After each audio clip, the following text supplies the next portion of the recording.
Je vous invite à prendre votre Bible et à regarder avec moi de nouveau dans l'épître de Paul aux Galates. Et nous allons commencer dans ce message avec le chapitre 2. Et mon texte est du verset 1 au verset 10. Et je voudrais vous parler de la défense de l'Évangile. Prendre la défense, comme Paul a dû faire, de l'Évangile de Christ. Il y en a qui disent que l'Évangile peut se défendre sans que l'homme prenne la défense. Mais nous sommes appelés à défendre l'Évangile devant un monde qui ignore l'Évangile et qui est opposé à l'Évangile, comme Paul lui-même à l'époque avait beaucoup d'ennemis. On appelle ça dans la théologie ou bien la philosophie l'apologétique. C'est un gros mot, mais il s'agit simplement de la défense de la foi. Avant de regarder dans Galates chapitre 2 et mon texte, je vous invite à voir dans 1 Pierre chapitre 3 et le verset 15.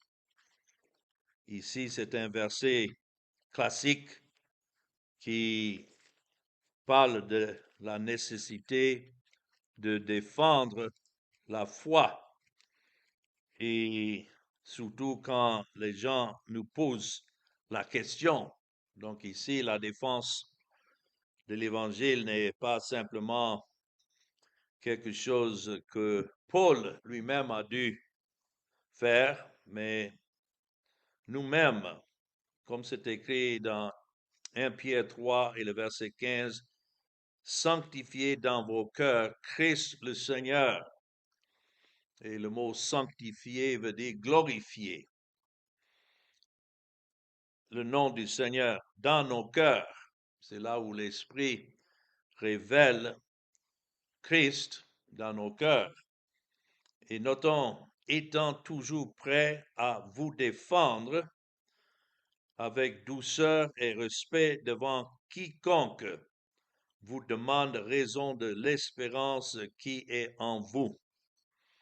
Il y en a qui se défendent pour des raisons qui ne sont pas selon la parole de Dieu. Mais quand les gens nous posent des questions, surtout concernant le Christ que nous adorons et concernant la doctrine de Christ et comment cela se distingue de ce que d'autres croient, donc nous devons être prêts à défendre. Donc c'est dans ce sens que nous allons voir comment l'apôtre Paul lui-même a dû défendre son ministère, défendre le message de l'Évangile qu'il avait à annoncer. Donc commençons ici dans Galates chapitre 2 et les 2 premiers versets concernant un voyage ultérieur de Paul à Jérusalem. C'est écrit dans le verset 1, 14 ans après, je montai de nouveau à Jérusalem avec Barnabas, ayant aussi pris Tite avec moi. Et ce fut d'après une révélation que j'y montai. Notons, je leur exposai l'évangile que je prêche parmi les païens. Et je l'exposai en particulier à ceux qui sont les plus considérés, c'est-à-dire parmi les apôtres, afin de ne pas courir ou avoir couru en vain. Ici, après 14 ans, Paul dit, il a remonté à Jérusalem. Dans Galates chapitre 1 et les versets 18 et 19, Paul décrivait un voyage qu'il a fait à Jérusalem 3 ans après que le Seigneur Jésus l'ait rencontré sur le chemin de Damas. Et cela est décrit dans le livre des Actes des Apôtres, le chapitre 9. Mais ici, alors, il décrit un deuxième voyage à Jérusalem 14 ans plus tard. Il était retiré pendant ces années-là, près de 21 ans, si on compte 14 ans et puis 3 ans, enfin 17 ans, pas 21, 17 ans, que l'apôtre n'avait pas un ministère public. Et je crois que pendant ce temps-là, il continuait à étudier les Écritures qu'il avait étudiées même avant sa conversion, mais maintenant, en cherchant Christ à travers ces Écritures, Christ, c'est-à-dire Jésus de Nazareth, qu'il avait opposé auparavant. Rappelons-nous le point de Paul dans Galates chapitre 1. Il a démontré que son évangile est venu par une révélation de Jésus et non d'un homme. C'est ce que nous avons déjà étudié.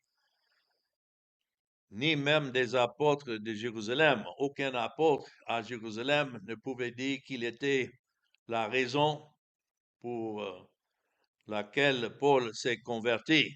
Nous savons aujourd'hui, s'il y a quelqu'un qui est converti par le Seigneur, il y en a qui aiment vouloir prendre une partie de la gloire pour dire, ah oui, non, bien avant, j'ai prié pour tel ou tel, ou bien c'est moi qui lui ai rendu témoignage d'abord, comme si il s'agissait de nous. Mais tel n'était pas le cas de Paul, et tel n'est pas notre cas. Si nous sommes convertis, c'est entièrement l'œuvre de Dieu du début jusqu'à la fin. Donc, 2 visites à Jérusalem pendant 14 ans ont démontré que Paul ne s'asseyait pas aux pieds des disciples de Jésus pour apprendre l'Évangile. C'est ça qui est unique concernant l'apôtre Paul. Tout ce qu'il avait concernant l'Évangile, il a reçu directement de Jésus lui-même. Et donc, il dit ici qu'il est venu et leur exposer l'Évangile que je prêche parmi les païens. Voilà ce qui était aussi un scandale pour beaucoup, le fait qu'il allait vers les païens pour annoncer l'Évangile et non pas vers les Juifs, quoique lui-même, il était un Juif. Et c'est écrit dans le verset 1 de Galates 2 qu'il est venu à Jérusalem avec Barnabas, et puis ayant aussi pris Tite avec moi. Donc 2 personnes dans la vie de Paul qui sont mentionnées ici, et avec raison. Voyageant avec Paul à Jérusalem, il avait à la fois Barnabas, et la raison était sans doute que Barnabas était très respecté parmi les dirigeants de Jérusalem, surtout si on regarde dans Actes chapitre 4 et le verset 36 et 37, Actes chapitre 4, c'est écrit ici le rôle de Barnabas et son importance parmi les dirigeants à Jérusalem.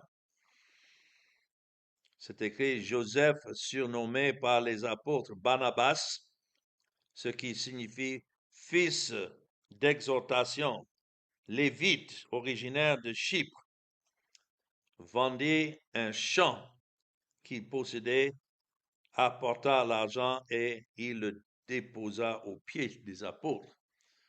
Donc c'était déjà quelqu'un qui était bien connu à Jérusalem, quoique Paul lui-même n'était à ce moment-là pas bien connu parmi les responsables à Jérusalem. Et surtout dans Actes chapitre 11. Si vous regardez Actes chapitre 11, le rôle que Barnabas a joué, c'est écrit dans le verset 22, le bruit en parvint aux oreilles des membres de l'église de Jérusalem.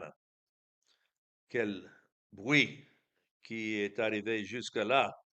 C'est parce que à Antioche, qui était en Syrie, l'évangile commençait à avoir une ouverture parmi surtout les païens. Vous pouvez lire ça plus haut dans ces versets, que la main du Seigneur était avec eux, verset 21, et un grand nombre de personnes crurent et se convertirent au Seigneur. Donc ce bruit, les nouvelles en parvinrent aux oreilles des membres de l'église de Jérusalem et ils envoyèrent Barnabas jusqu'à l'Antioche. Tel était le rôle que Barnabas avait parmi les responsables. Mais en deuxième lieu, nous avons mentionné ici Tite. Lui, Tite, était un païen qui était converti encore par la grâce de Dieu. Tite était un homme remarquable et un associé de l'apôtre Paul. Il y a un nombre surprenant de passages dans les Écritures qui parlent de l'amour et l'association qu'il y avait entre Paul et Tite. Et c'était quelqu'un en qui Paul faisait confiance et considérait comme un associé précieux. Je sais que tel est notre cas. Ici, dans nos vies, nous avons ceux avec qui nous sommes associés pour une raison qu'il n'y a pas un grand nombre avec qui nous pouvons nous associer. Parce qu'il y a peu qui ont eu la révélation de Christ de nos jours, comme au jour de Paul. Donc, où nous trouvons d'autres frères qui sont prédicateurs que le Seigneur a suscité, pour nous, c'est une bonne chose pour nous de nous associer à cela. Et on pouvait regarder plusieurs passages où cette relation qu'il y avait entre Paul et Tite sont mentionnées, surtout dans 2 Corinthiens.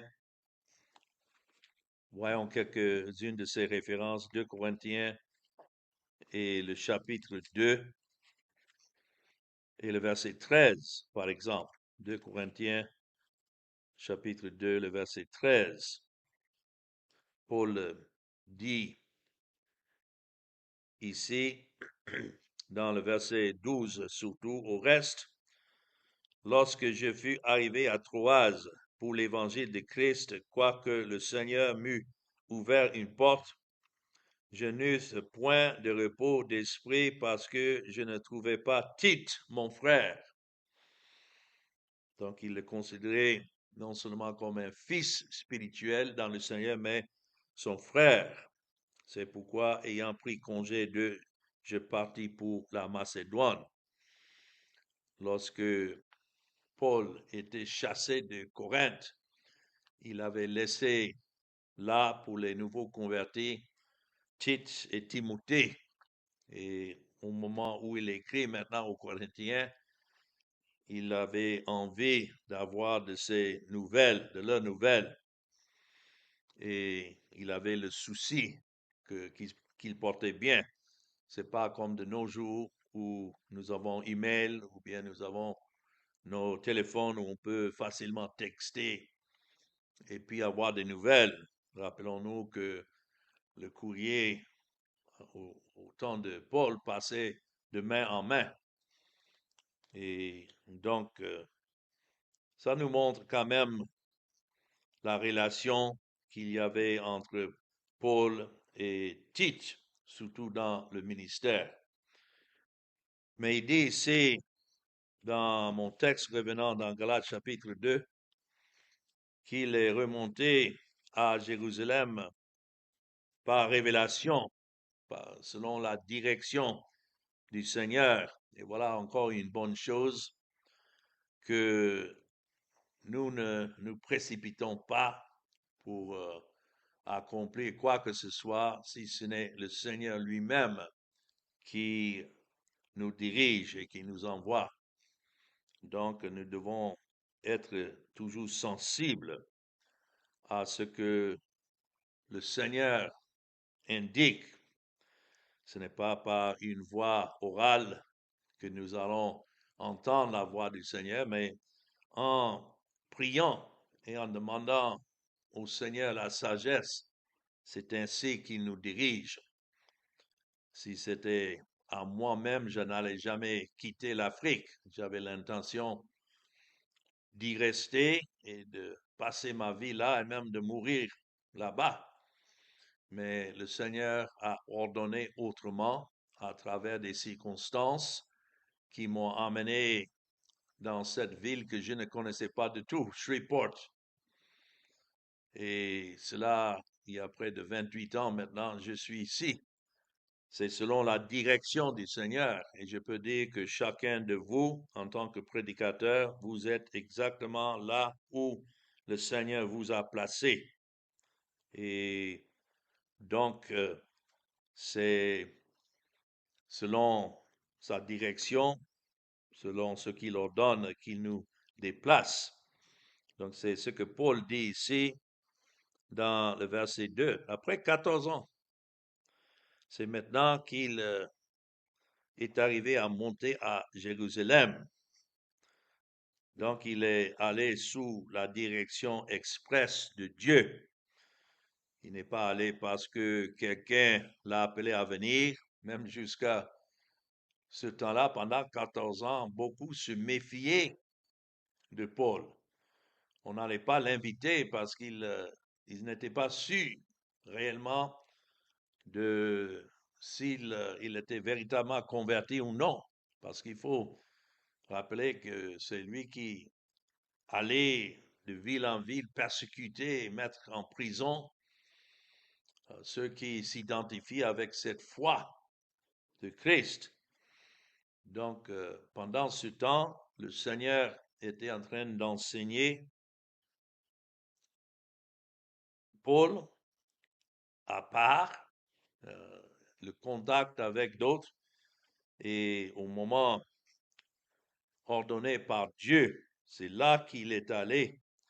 C'est parce que Dieu l'avait indiqué de partir. Nous ne savons pas comment exactement il a reçu cette révélation de Dieu, mais c'était évident que c'est Dieu lui-même qui l'a conduit à Jérusalem. C'est ainsi arrivé là, dans le verset 2, Galates 2, que nous voyons son rôle, son but d'aller. Il n'est pas parti pour se défendre ou donner son témoignage comme si maintenant il devait convaincre qui que ce soit. Mais il est parti, comme c'est écrit, pour leur communiquer l'évangile qu'il prêchait parmi les païens. Ce voyage à Jérusalem est très probablement celui mentionné dans Acte 11. Regarde la place ici, mais revenons dans Acte chapitre 11 et les versets 27 à 30. Ici, c'est écrit: en ce temps-là, des prophètes descendaient de Jérusalem à Antioche. L'un d'eux, nommé Agabus, se leva et annonça par l'Esprit qu'il y aurait une grande famine sur toute la terre. Elle arriva en effet sous Claude. Les disciples résolurent d'envoyer chacun selon ses moyens un secours aux frères qui habitaient la Judée. Et verset 30, ils le firent parvenir aux anciens par les mains de Barnabas, notons, et de Saul, c'est-à-dire Paul. Donc à ce moment-là, Paul a apporté un don des croyants d'autres villes et c'était pour le bien des croyants de Jérusalem qui souffraient de la famine. Ça nous situe un peu du contexte historique. Donc, lorsque Paul était à Jérusalem à cette époque, il a eu l'occasion d'assurer les dirigeants qu'il obéissait à Dieu dans la présentation de l'évangile aux païens. C'était toujours une question. Pourquoi est-ce qu'il allait annoncer l'évangile aux païens? Mais c'est selon ce que Dieu lui-même a dit. Christ, avant de monter au ciel, leur a dit d'aller attendre à Jérusalem. Et lorsque l'Esprit s'est revenu, l'évangile devait être apporté d'abord de Jérusalem en Samarie et de Samarie maintenant jusqu'aux différents coins du monde. Mais c'est à cette époque qu'une controverse a surgi concernant la place des païens dans l'Église. Jusqu'à là, alors, les Écritures étaient pour la plupart adressées aux Juifs. Mais puisque les Juifs ont rejeté le message de Christ dans les Écritures qu'ils avaient, c'est là que Dieu a ouvert la porte vers les païens. Et ça continue comme ça jusqu'à aujourd'hui.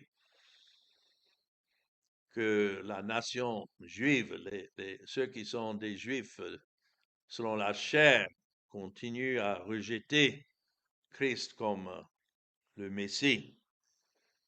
Et donc,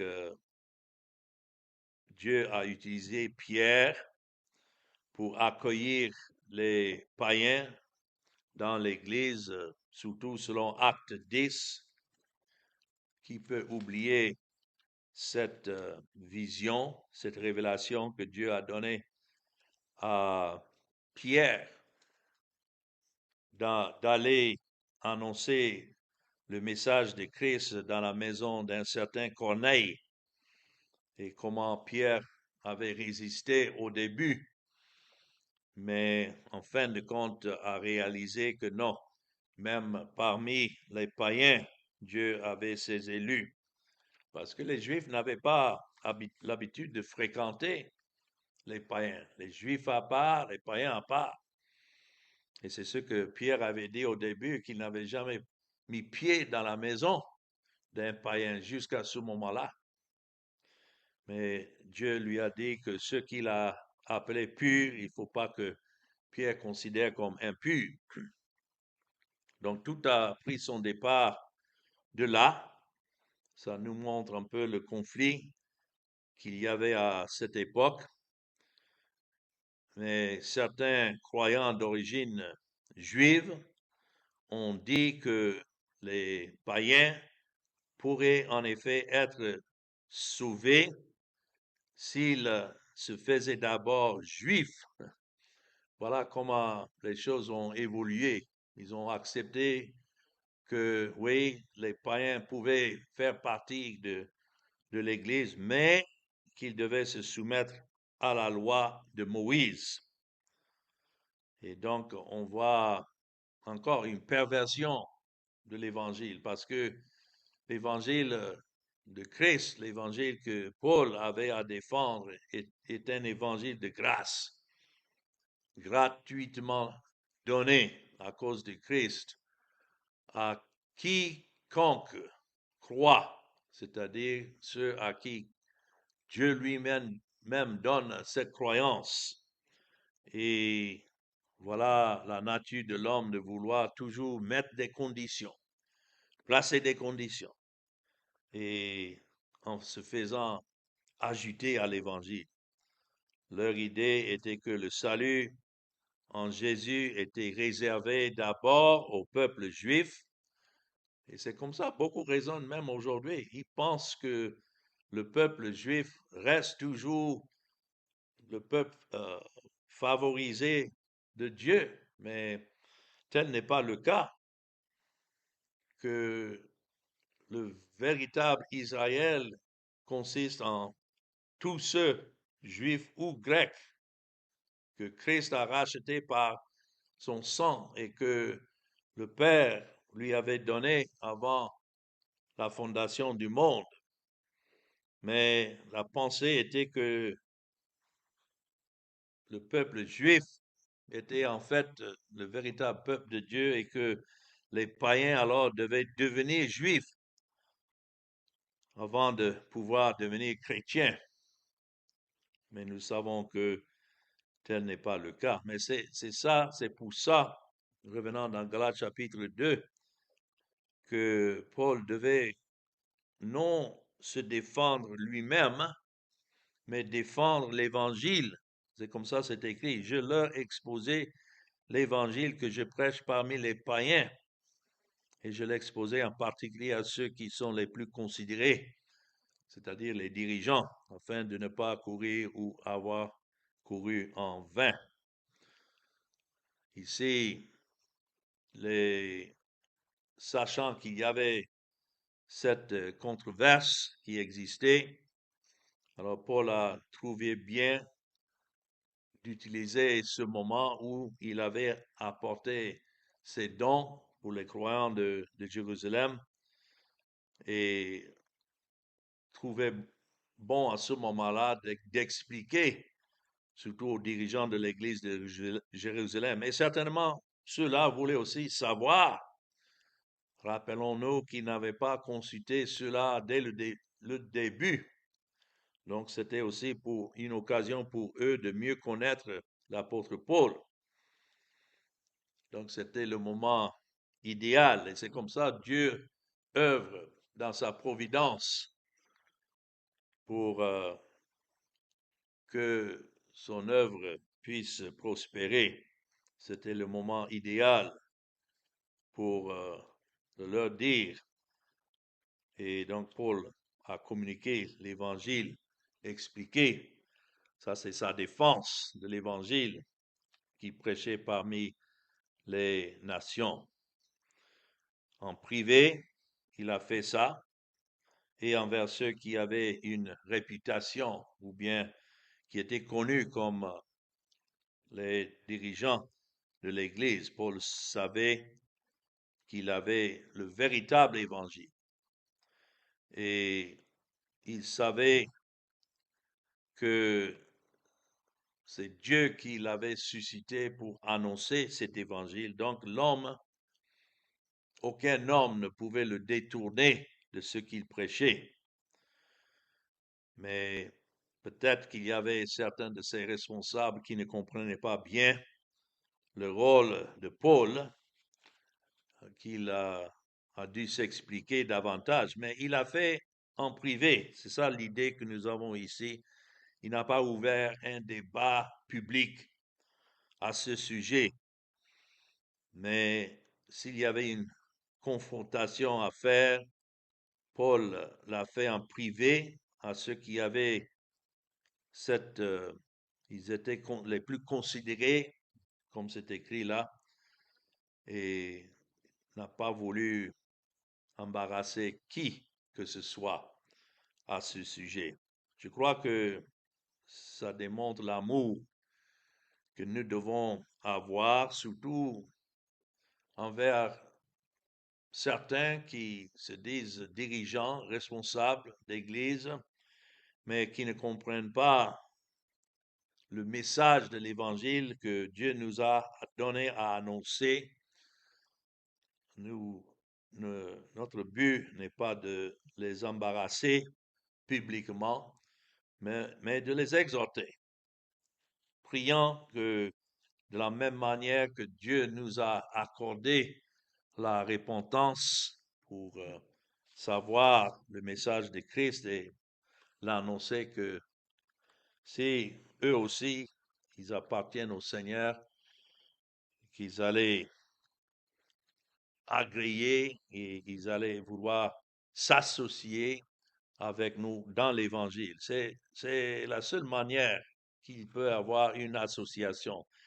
Les gens nous poussent toujours à les joindre il y a toujours cette pression parce qu'ils ont leur organisation et ils veulent que nous joignions à eux, mais si le fondement n'est pas l'évangile, si eux-mêmes, ils n'ont pas bien compris le message de l'évangile, donc on ne peut pas s'associer. Ici, dans le verset 2, Paul dit, afin de ne pas courir ou avoir couru en vain. Nous savons que rien dans la providence de Dieu n'est fait en vain, mais je crois que c'est une manière de parler. Ça ne venait pas probablement de la crainte qu'il ne tombe lui-même. Il n'avait pas peur de cela, mais plutôt c'était la crainte qu'un conflit inutile avec les dirigeants de l'Église de Jérusalem puisse nuire d'une manière ou d'une autre à sa réputation et à son ministère, surtout parmi les païens. Il avait à cœur ses brebis, il avait à cœur ses élus qu'il avait rencontrés dans les autres pays. Et donc, il ne voulait pas que quelque chose que ce soit empêche cette œuvre. Nous savons que rien ne peut empêcher, mais ici il parle humainement, que ayant planté, s'aimer la sémence dans ces différents lieux parmi les nations, que cette œuvre puisse continuer sans contrainte. C'est maintenant dans les versets 3 et 5 que nous voyons l'importance de Tite. Et nous avons ici une question de la circoncision de Tite, verset 3. C'est écrit, mais Tite, qui était avec moi et qui était grec, il n'était pas juif, ne fut pas même contraint de se faire circoncis. Paul n'a pas pensé, lorsqu'il a pris Tite avec lui, pour s'associer avec lui, qu'il allait d'abord encourager Tite de se faire circoncis pour ne pas offenser les Juifs, parce que la circoncision, nous savons, l'acte de la circoncision était très important pour les Juifs. Et je sais que si ceux de Jérusalem voyaient Paul, ils allaient peut-être poser la question, mais Tite, est-ce que tu lui as fait circoncis? Mais il dit ici dans le verset 4, cela à cause des faux frères qui s'étaient furtivement introduits et glissés parmi nous pour épier la liberté que nous avons en Jésus-Christ avec l'intention de nous asservir. Nous ne leur cédâmes pas un instant et nous résistâmes à leurs exigences afin que la vérité de l'Évangile fût maintenue parmi vous. Nous allons faire face à ces mêmes conflits de nos jours où pour que les gens acceptent le ministère que le Seigneur nous a donné, ils vont vouloir que nous plions les genoux à certaines de leurs exigences pour qu'on puisse travailler ensemble. Mais Paul insiste que quelle que soit la pression, il fallait que l'évangile soit librement prêché.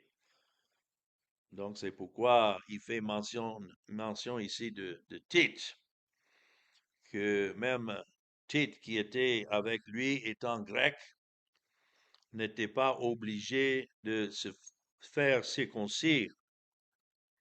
Ce que Paul veut dire, c'est que les dirigeants de Jérusalem ont accepté Tite, qui était un païen converti, même s'il n'était pas circoncis, conformément à la loi mosaïque. Voilà où on commence à voir une séparation entre ceux qui voulaient en même temps prêcher Christ, mais en même temps tenir les règlements de la loi. On ne peut pas tenir les deux, soit que Christ a tout accompli, ou bien l'homme est toujours sous l'obligation de la loi. Et comme il va dire plus tard, ici dans Galates chapitre 4, si quelqu'un veut tenir à la loi, donc il est toujours sous la malédiction. Parce que si un homme peut obéir à la loi en tout, sauf un seul point, il est coupable de tout. C'est pourquoi nous ne prêchons pas la loi. Christ est venu et il a tout accompli.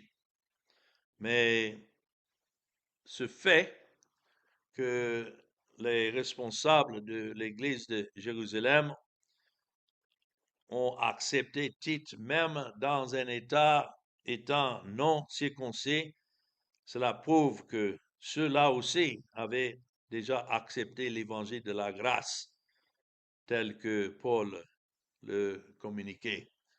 Donc, c'est le Seigneur qui a fait cela. Il avait déjà préparé le chemin et a prouvé que cette association entre Paul et les responsables était sur la base de la grâce de Dieu seul et non pas sous des conditions. Comme on voit ici, ceux qui démontraient leur opposition, Paul, dans le verset 4, les appelle de faux frères qui s'étaient furtivement introduits et glissés parmi nous. Voilà une indication pour nous aujourd'hui. Quand les gens veulent contester le message de la grâce que nous avons à annoncer, il ne faut pas penser que ceux-là sont des croyants, mais d'un autre point de vue. Non, ce sont des faux frères. Si nous annonçons Christ, que Christ a tout accompli et que c'est lui qui est l'accomplissement de l'Ancien Testament dans tout ce qui est prescrit là. Et souvent, comme au temps de Paul de nos jours, ce sont les responsables qui contestent. Le peuple qui est sous la tutelle de ces hommes-là, ils suivent selon leurs responsables, mais j'ai trouvé que le peuple se réjouit de ce message de liberté, comme c'est écrit là par Paul. Ce message de liberté, mais ce sont des faux frères qui veulent imposer leurs exigences afin que la vérité de l'Évangile fût maintenue parmi vous. C'est significatif que Paul qualifie ces hommes comme de faux frères. Et effectivement, ils sont. C'est un titre sévère. Bien entendu, ils ne se considéraient pas comme de faux frères eux-mêmes. Ils se considéraient comme de vrais frères, mais parce qu'ils opposaient et contredisaient l'évangile révélé à Paul par Jésus-Christ, ils étaient en réalité de faux frères. Et cela selon le critère que nous avons déjà vu dans Galates chapitre 1, à partir du verset 6 à 9, où Paul, dans le verset 8, dit, quand un ange du ciel annoncerait un autre évangile que celui que nous vous avons prêché, qu'il soit anathème. Nous l'avons dit précédemment et je répète à cette heure, si quelqu'un vous annonce un autre évangile que celui que vous avez reçu, qu'il soit anathème. Donc déjà, nous voyons la nécessité d'appliquer ce qu'il a dit. Il est significatif que Paul dise que ces hommes ont été emmenés en privé ou bien en secret. Et c'est ça le sens d'entrer furtivement. Ils ne sont pas venus avec des bannières annonçant faux frères, mais ils ne sont pas venus nécessairement avec une déclaration d'intention disant nous sommes venus espionner votre liberté en Jésus et vous mettre en esclavage. Quand les gens rentrent parmi nous, ce n'est pas comme ça qu'ils entrent. Ces hommes avaient probablement les meilleures intentions du monde, comme certains qui viennent parmi nous et après avoir écouté pendant un certain temps, disent, ah, mais dis donc, ici on ne prêche que Christ, Christ, Christ. Il va falloir que nous enseignions aux gens un peu la loi, les préceptes de la loi. Mais ce sont ceux-là qui sont les plus dangereux. Et laisser continuer, ils allaient certainement euh, détourner plusieurs. Donc, ils sont venus secrètement et c'est significatif que Paul dise que ces hommes pouvaient, avec le temps, servir beaucoup. Pour Paul, il ne s'agissait pas seulement d'un problème entre les faux frères et les païens, mais euh, entre les faux frères et ceux qui étaient dans l'assemblée. Donc, c'est avec intention que Paul voulait protéger par amour pour Christ, par amour pour l'assemblée, qu'il qu'il voulait protéger l'assemblée de ses faux frères. Nous allons devoir arrêter maintenant avec le verset 6, où Paul résume son point de vue. Il dit, ceux qui sont les plus considérés, qu'ils aient été jadis, cela ne m'importe pas. Dieu ne fait point acceptation de personne. Ceux qui sont les plus considérés ne m'imposèrent rien. Ça, c'est une bonne chose pour nous, de ne pas regarder à l'homme, de ne pas regarder à certains qui sont considérés par les hommes et essayer de vouloir les apaiser en se soumettant à leurs exigences. Non, l'évangile que l'apôtre Paul prêchait, d'abord, il a reçu de Christ et non pas de l'homme. Et c'est la même chose pour nous. Nous ne prêchons pas ce que nous prêchons ayant reçu ce message des hommes ou bien d'une organisation. Non, ça vient de la parole de Dieu. Et cette parole n'est autre que Christ. C'est pourquoi, avant de prêcher quelques passages que ce soit, nous nous asseyons, nous prions que le Seigneur nous ouvre davantage les yeux et que nous voyons Christ à travers chaque passage, chaque verset. Et puis nous nous levons pour l'annoncer sans tenir compte de ce que d'autres peuvent penser ou bien d'autres enseignements sous lesquels les gens se trouvent. Et c'est pourquoi Paul le dit, ce qui semblait être quelque chose ne m'importait rien. Les hommes sont toujours en train de respecter les hommes et élever les hommes et suivre les hommes. Mais Paul dit ici, ce qui semblait être quelque chose ne m'apportait rien. Si quelqu'un pense qu'il est quelque chose, pourtant il n'est rien, donc la gloire doit toujours revenir à Christ et non pas à l'homme. Donc Paul n'a pas attendu quelqu'un d'autre pour faire de lui un croyant. Il savait que cela, le verset 6, se résumait à une révélation de Dieu directement en lui, Et cette révélation consiste du Seigneur Jésus-Christ et de son œuvre accomplie à la croix. Bien que Paul, avant de se convertir, il était à la tête de ceux qui s'opposaient à Christ et qui ont crié, crucifiez, crucifiez-le, crucifiez-le. Pourtant, lorsqu'il a plu à Dieu de révéler en Christ, c'est ainsi qu'il est allé l'annoncer parmi les païens. Nous avons vu ça dans Galates 1, 15 et 16.